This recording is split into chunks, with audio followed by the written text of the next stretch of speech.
Bienvenue dans cette première masterclass sur l'entrepreneuriat que l'on pourrait appeler avant de se lancer, les bonnes questions à se poser. Alors, cette masterclass se destine avant tout aux personnes qui veulent se lancer, qui hésitent à se lancer, qui ne savent pas tellement finalement comment faire et qui doivent se poser justement les bonnes questions pour aller dans la bonne direction. Et la première question à se poser, c'est êtes-vous prêt pour entreprendre? On va essayer d'y répondre. Et si on veut entreprendre, est-ce qu'on veut y aller seul ou à plusieurs? Et si on veut y aller à plusieurs, comment faire pour trouver un ou une ou même plusieurs associés? Et une fois qu'on sait qu'on veut vraiment entreprendre, qu'on a peut-être les bonnes personnes, ou alors tout ceci dans le désordre, évidemment, c'est comment faire pour trouver une idée. Parce qu'on sait qu'on veut entreprendre, mais on ne sait pas exactement forcément dans quoi ou quoi faire exactement. Et puis, on va aussi discuter de comment faire pour faire maturer cette idée et la faire avancer dans la bonne direction.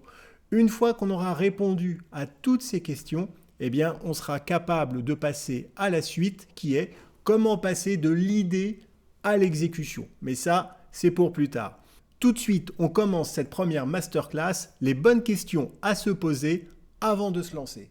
Êtes-vous fait pour entreprendre? Alors tout le monde peut devenir entrepreneur, mais l'entrepreneuriat n'est pas fait pour tout le monde. En effet, il n'y a pas de prérequis pour devenir entrepreneur. Vous n'êtes pas obligé d'avoir fait des études particulières. Vous n'êtes pas obligé d'être un expert dans un domaine, même si évidemment cette expertise ou ces études peuvent aider.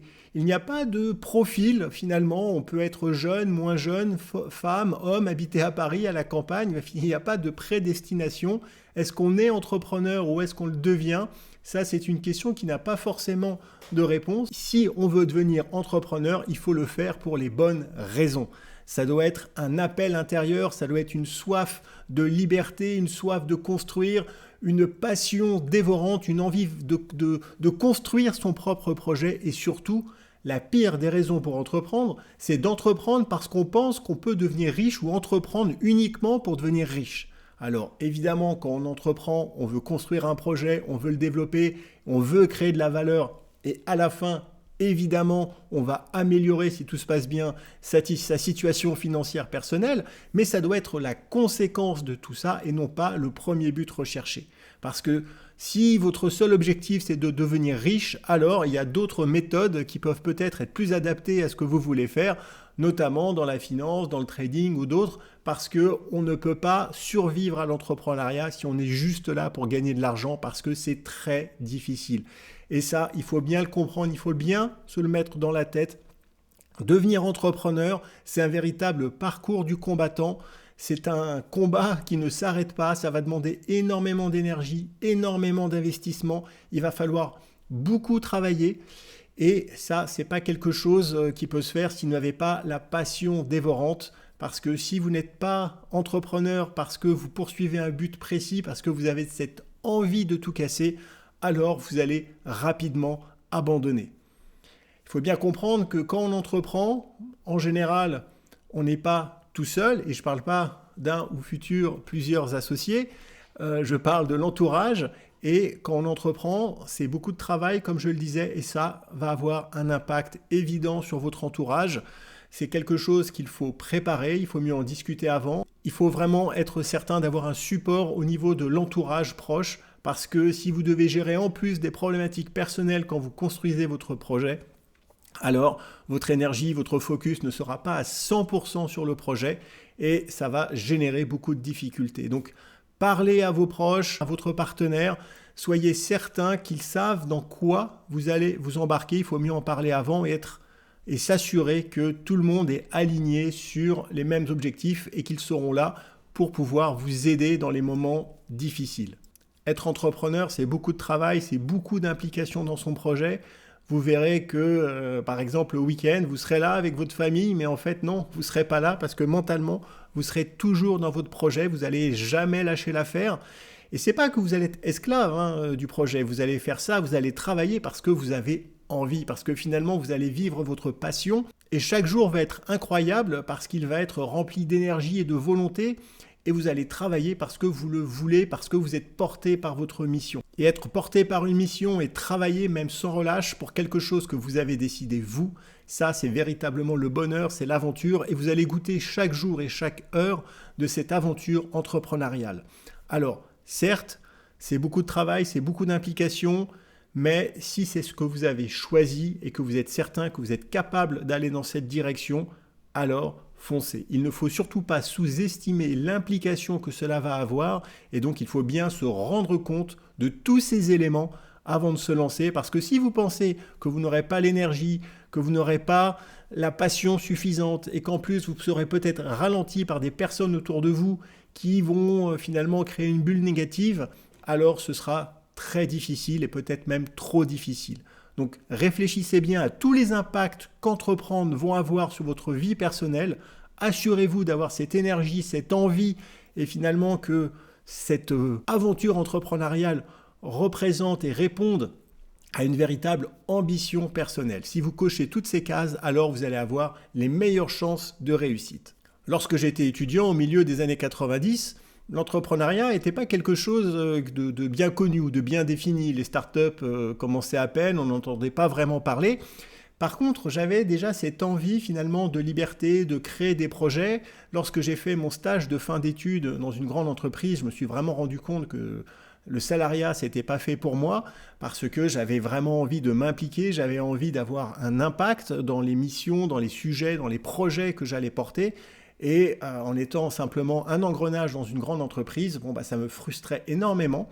Et donc, avant même d'être diplômé, je me suis dit, bien, la seule manière d'accéder au bonheur par le travail, c'est de faire des choses que j'ai envie de faire. Et c'était au moment où Internet est arrivé, ça a créé énormément d'ambition. Et dans le même temps, je savais que j'avais envie de m'impliquer dans quelque chose corps et âme. Quand je me projetais, je me disais je dormirais au bureau, que je dormirais sous la table sur un sac de couchage. J'avais vraiment envie de dépenser cette énergie dans un projet personnel qui me portait. Et donc pour moi, c'était évident que finalement, entreprendre, créer son entreprise, c'était la bonne voie. Et les premières années, évidemment, ont été rempli à la fois de bonheur personnel, mais aussi d'une implication énorme et sans faille, puisque j'étais corps et âme complètement impliqué dans ma première entreprise qui développait des sites Internet et une technologie de l'information. C'était le tout début d'Internet, mais c'était un véritable bonheur parce que si vous faites quelque chose que vous aimez, si vous faites quelque chose que vous portez dans votre cœur, eh bien travailler dessus, même jour et nuit, ne sera absolument pas un problème puisque vous ferez ce que vous aimez. Finalement, avoir la chance de faire ce qu'on aime, ça, c'est vraiment un bonheur absolument inimaginable. Et c'est pour ça que l'entrepreneuriat est souvent la clé d'un bonheur personnel à partir du moment où vous vous inscrivez dans cette démarche. Parce que être entrepreneur, c'est 24 heures sur 24, 7 jours sur 7. Alors évidemment, ça ne veut pas dire qu'on travaille tout le temps, qu'on fait que ça. Il faut dormir, il faut se préserver. Mais ça veut dire que ça ne s'arrête jamais. Et donc, si vous avez des hobbies qui n'ont rien à voir avec l'entrepreneuriat, si vous avez des obligations importantes qui ne sont pas liées à votre projet, ça va être difficile. Donc encore une fois, assurez-vous d'avoir la capacité de pouvoir vous livrer corps et âme à votre projet, parce que, je ne plaisante pas, c'est vraiment un élément indispensable de la réussite. Vous allez être aspiré dans votre projet. Et si l'idée d'être aspiré corps et âme dans un projet, de vous donner à fond, vous donne la patate et vous donne envie d'y aller, alors oui, là, vous pouvez être entrepreneur, vous pouvez vous lancer parce que vous allez vous développer dans ce projet et vous allez passer un moment incroyable, vous allez vivre à fond cette aventure entrepreneuriale. En conclusion, si l'idée de vous consacrer corps et âme à un projet qui vous tient à cœur vous donne envie de tout casser, de tout défoncer, alors allez-y, foncez, l'entrepreneuriat, l'aventure entrepreneuriale est réellement faite pour vous. Entreprendre seul ou à plusieurs. Entreprendre, c'est très très très difficile à la fois émotionnellement et mentalement. Et moi, je fais partie de ceux qui pensent qu'il faut être plusieurs pour entreprendre, plusieurs pour réussir, et qu'entreprendre seul, c'est très très très difficile. Alors ça ne veut pas dire qu'on ne peut pas entreprendre seul, il y en a qui arrivent très bien. C'est aussi et avant tout un choix personnel, mais à plusieurs, c'est beaucoup mieux. Pourquoi ? Parce qu'à plusieurs, bien évidemment, on est beaucoup plus fort, on est complémentaires. Quand il y a un associé qui ne va pas, qui est en perte de vitesse, qui broie du noir, eh bien, il y a l'autre qui peut le remonter, l'aider, qui peut prendre sa place à un moment, le temps qu'il se remette sur pied. L'entrepreneuriat, c'est un ascenseur émotionnel permanent. Et donc, quand on est tout seul dans cet ascenseur, parfois, on va avoir peur du noir, on va se recroqueviller en boule et ça va être très difficile. Alors que si vous êtes plusieurs, vous allez pouvoir partager aussi cette aventure. Vous allez aussi vous apercevoir d'une chose, c'est que seul un entrepreneur peut comprendre un autre entrepreneur. Si vous avez des salariés, par exemple, dans votre projet, dans votre start-up, et que vous êtes le seul fondateur, vous ne pourrez pas parler et échanger d'un certain nombre de problématiques liées à votre projet parce que c'est pas la même chose d'être fondateur, associé ou salarié. C'est pas la même approche. Et parfois, on a besoin de parler, on a besoin d'échanger, on a besoin d'être challengé et les associés vont être là pour remplir ce rôle. Alors, si vous êtes tout seul, vous pouvez bien sûr le faire, mais il faudra vous faire accompagner d'une manière ou d'une autre, que ce soit par des mentors, par des investisseurs ou d'autres personnes qui vont être experts dans tel ou tel domaine, qui vont pouvoir jouer le rôle d'associé que vous n'avez pas, parce que, encore une fois, être complètement seul, là, c'est très, très, très difficile. Dans toutes mes aventures entrepreneuriales, j'ai toujours eu des associés. J'ai toujours fait partie de ceux qui pensent qu'il faut être à plusieurs pour entreprendre. Et la seule fois où j'ai créé une entreprise tout seul, c'était en 2010, quand je suis revenu de l'étranger, je suis revenu à Paris, j'étais seul, j'avais plus de réseau local, on va dire, et je voulais avancer, donc j'ai créé ma boîte, j'étais tout seul. La première chose que j'ai faite, le premier point qui était à l'ordre du jour, c'était de trouver un associé. Parce que l'entrepreneuriat, c'est un ascenseur émotionnel constant, c'est très difficile et je sais d'expérience qu'être tout seul, pour moi en tout cas, ça va pas, c'est pas possible. Et donc, j'ai tout de suite essayé de trouver un associé. Quand on a créé Ledger, on était 7 associés complémentaires qui chacun apportait une brique essentielle au projet et c'est une des clés de la réussite de Ledger d'avoir eu cette association qui a bien fonctionné dès le début et qui a été donc essentielle au succès de l'entreprise. Alors évidemment, une association qui ne fonctionne pas peut être pire que rester seul. On le dit, il faut mieux rester seul que mal accompagné. Et j'ai malheureusement vu tellement d'entreprises qui ont périclité parce que les associés passaient plus de temps à s'occuper de problèmes d'associés qui n'avaient absolument rien à voir avec l'exécution du projet. Clairement, le choix de l'associé est vraiment essentiel. Il ne faut pas se tromper. Si on part avec la mauvaise personne, alors qu'on ne va pas y arriver. Donc, est-ce qu'il faut y aller seul? Est-ce qu'il faut y aller à plusieurs? Déjà, il faut faire une introspection personnelle. Il y a des gens qui sont plus solitaires dans leur approche et qui vont préférer y aller seuls. Si vous avez le moindre doute, alors il faut mieux y aller à plusieurs parce que probablement seul, vous allez à un moment ou à un autre avoir des difficultés. Et donc, il faut tout mettre en œuvre pour trouver la ou les bons associés. Comment faire pour trouver un associé? Si vous dites que vous ne voulez pas y aller seul, il vous faut une ou plusieurs associés, mais me direz-vous, comment faire pour trouver ce ou cette personne? Trouver un associé, c'est pas simple du tout, c'est pas évident, c'est la même chose que de trouver un mari, une femme, un partenaire pour la vie. Ce ne sont pas finalement des choses que l'on peut précipiter, souvent ça arrive quand on s'y attend le moins. Par contre, il faut mettre toutes les chances de son côté et créer les opportunités. Dans un premier temps, il faut regarder dans son réseau proche. Alors, ça peut être des amis, ça peut être la famille dans certains cas, même si là, ça peut être un petit peu compliqué pour plein de raisons. Dans le réseau professionnel, si vous êtes étudiant dans l'école, dans l'université, et si votre réseau finalement ne suffit pas, que vous avez fait le tour de tout le monde et que non, vous vous dites, franchement, là, il n'y a personne avec qui j'aurais envie de m'associer, il faut sortir, il faut aller dans les événements entrepreneurs, il faut aller un petit peu partout où vous pouvez pour justement faire des rencontres, créer ces rencontres et arriver à ce qu'il se passe quelque chose. Quand j'ai créé mon entreprise en 2010 qui était Prixing, un comparateur de prix, au début j'étais tout seul et la première chose que je voulais faire c'était trouver un associé.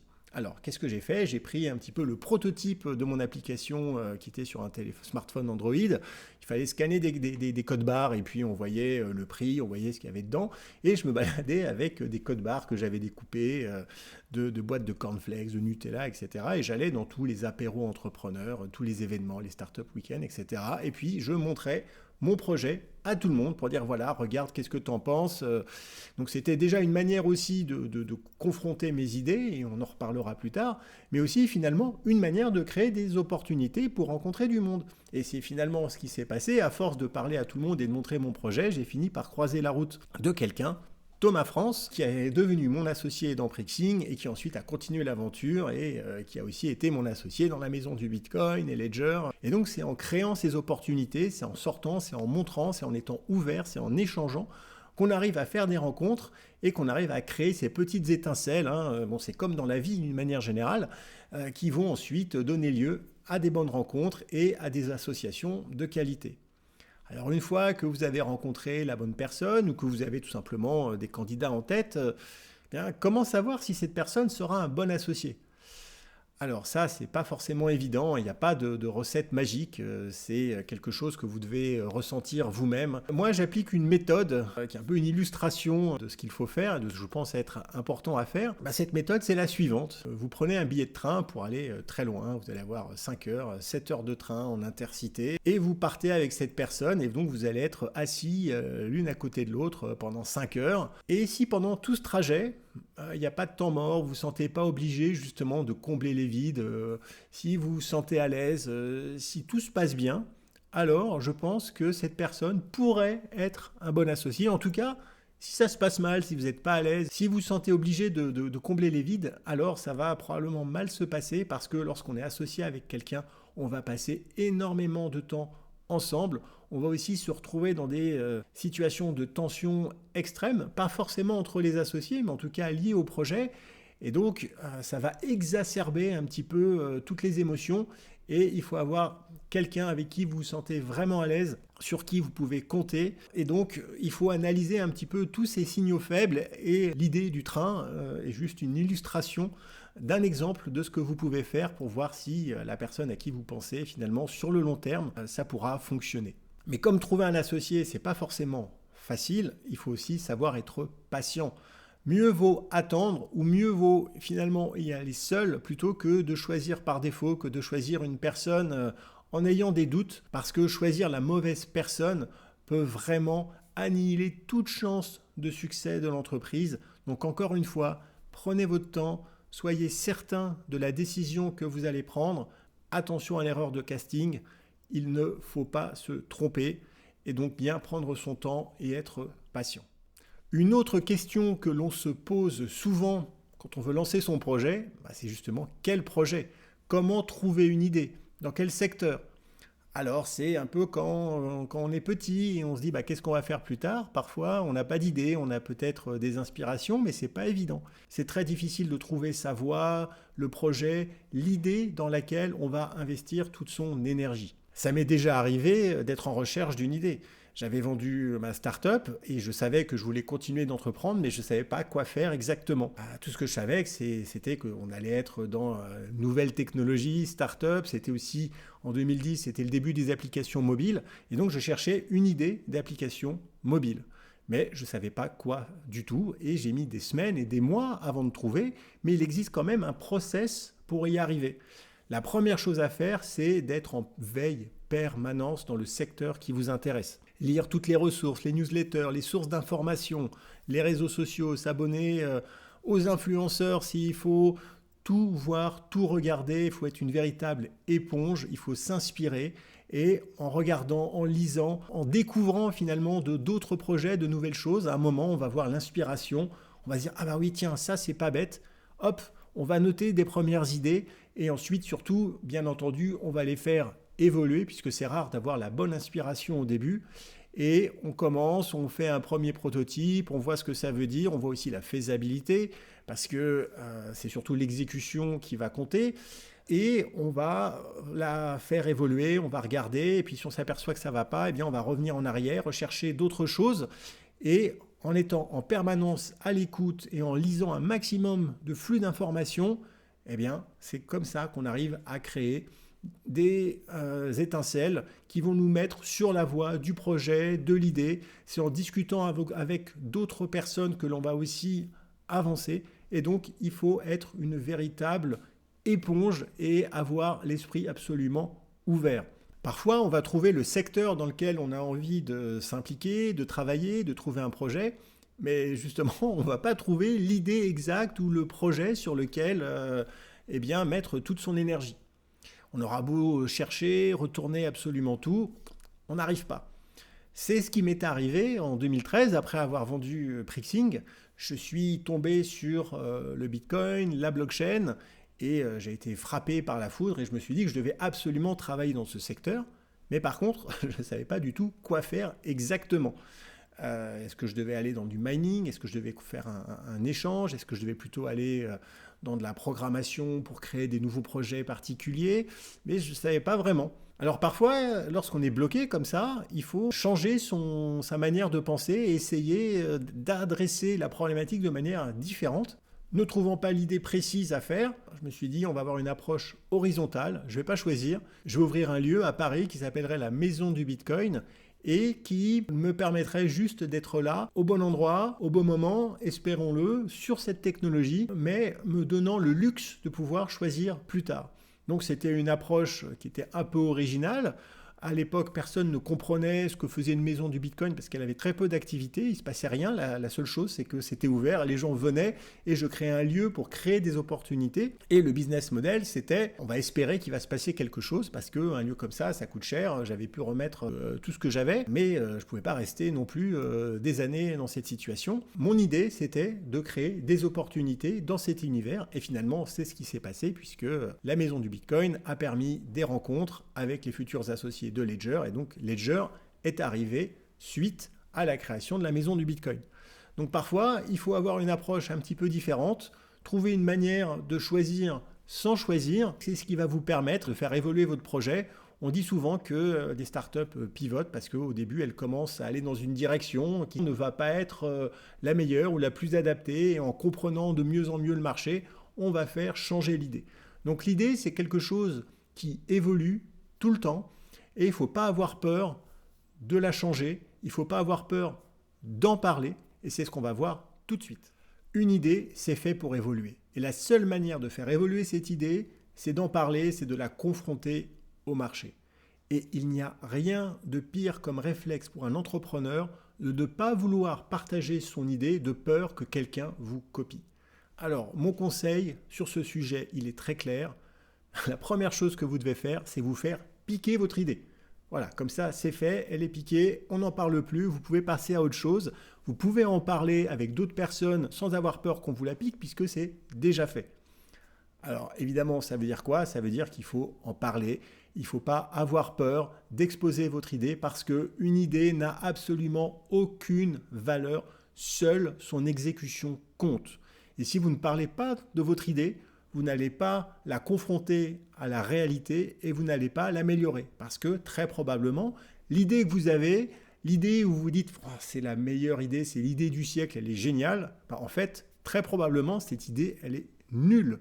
Et la seule manière de la faire évoluer, c'est d'en parler. Et si vous n'en parlez pas, eh bien, vous allez rester sur une idée complètement nulle que vous allez essayer d'appliquer, de développer, d'exécuter, sans avoir le retour du marché, sans avoir le retour de qui que ce soit. Et à la fin, vous allez perdre un temps immense sur quelque chose qui finalement était mort-né.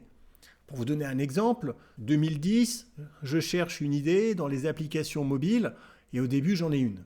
Je me dis, ce serait super de pouvoir scanner le code barre d'un objet de grande consommation, quel qu'il soit, et lorsqu'on le scanne, ça crée un like de l'objet sur Facebook. À l'époque, Facebook, c'était la mode, c'était la folie. On pouvait liker des choses, c'était nouveau, c'était le graphe social. Et je m'étais dit, eh bien, ça va créer une page automatiquement pour, par exemple, la bouteille de Coca-Cola. Et ça va la liker. Comme ça, je vais pouvoir être dans le monde réel. Je prends mon smartphone, je scanne quelque chose que j'aime bien et paf, je le like et je montre sur le réseau social que j'aime bien ce produit. Moi, je trouvais ça génial. Je me suis dit, c'est une idée absolument incroyable et tout, c'est l'air du temps. Tout le monde a envie de montrer ce qu'ils font sur les réseaux sociaux. Alors, j'avais pas complètement tort, mais en même temps, j'étais complètement à côté de la plaque.